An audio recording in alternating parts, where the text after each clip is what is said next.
নমস্কার। আপনারা সকলেই জানেন যে 2016 সালের প্যানেল বাতিল করা হয়েছে, যার ফলে চাকরিহারা হয়েছেন প্রায় 26,000 শিক্ষক শিক্ষিকা, গ্রুপ ডি গ্রুপ সি কর্মচারী। যা হাইকোর্টের ডিভিশন বেঞ্চের রায়ে কিন্তু এই মর্মান্তিক পরিণতি ঘটেছে। এসএসসি বোর্ডের চেয়ারম্যান এতদিন বলছিলেন যে যোগ্য অযোগ্য আলাদা করা সম্ভব নয়। তাহলে হঠাৎ করে কি এমন ঘটনা ঘটে গেল যে যোগ্য অযোগ্য প্রার্থীদের আলাদা করা সম্ভব তা তিনি বলে বসলেন? তাহলে কি চাপে পড়েই এই কথা বললেন, নাকি এর পেছনে অন্য কোনো কারণ আছে? এসএসসি বোর্ড আগে থেকেই কিন্তু যোগ্য অযোগ্যদের আলাদা করে রেখেছে, তা 2022 সালের রিপোর্টে আছে। এবার বলি সেই রিপোর্টে কি বলা আছে। 22/4/2022 ও 25/4/2022 তারিখ দুটো মনে রাখুন। 22/4/2022 ও 25/4/2022 স্কুল সার্ভিস কমিশনের চেয়ারম্যান দুটি রিপোর্ট পাঠান সরকারকে, যে রিপোর্টে একদম পরিষ্কারভাবে বলা ছিল যে 5,261টি পদে দুর্নীতি হয়েছে। তাহলে কতগুলো পদে? 5,261টি পদে দুর্নীতি হয়েছে। শুধু তাই নয়, তৎকালীন কমিশনার অফ স্কুল এডুকেশন নিজে 16টি নতুন পদ তৈরির সুপারিশ পাঠান সরকারের কাছে, কারণ যাতে ফিজিক্যাল এডুকেশন এবং ওয়ার্ক এডুকেশনের বিষয়ে যতজন ওয়েটিং লিস্টে প্রার্থী আছেন তাদের চাকরি দেওয়া যায়।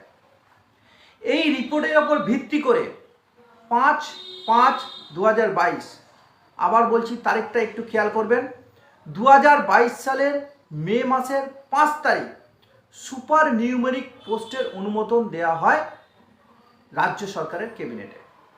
তাহলে এবার ব্যাপারটা দেখুন যে দুর্নীতির তালিকা যাচ্ছে এপ্রিল মাসে, আর সুপার নিউমেরিক পোস্ট তৈরি হচ্ছে কিন্তু মে মাসে। তাহলে এই দুটি বিষয়কে যদি এক করে ধরা হয়, তাহলে প্যানেলের মেয়াদ বহির্ভূত চাকরি পাওয়া প্রার্থী ও সুপার নিউমেরিক পোস্টে চাকরি পাওয়া প্রার্থীর সংখ্যা 2,823, যেখানে নবম দশমে আছে 1,539, একাদশ দ্বাদশে আছে 199, গ্রুপ সি 416, গ্রুপ ডি 669। অর্থাৎ যদি আমি 2022 সালের রিপোর্ট এবং প্যানেল বহির্ভূত ও সুপার নিউমেরিক পোস্ট ক্রিয়েট করে চাকরি পাওয়া প্রার্থীর সংখ্যা যদি একসঙ্গে ধরি, তাহলে 8,084 জনকে অযোগ্য প্রার্থী হিসেবে দেখাতে পারে এসএসসি বোর্ড। তবে এই তথ্য কিন্তু আমার নয়, এই তথ্য দিচ্ছে 2022 সালে স্কুল অর্থাৎ এসএসসি বোর্ডের চেয়ারম্যানের রিপোর্ট ও সিবিআইয়ের রিপোর্ট অনুসারে। এটা কিন্তু আমার তথ্য নয়।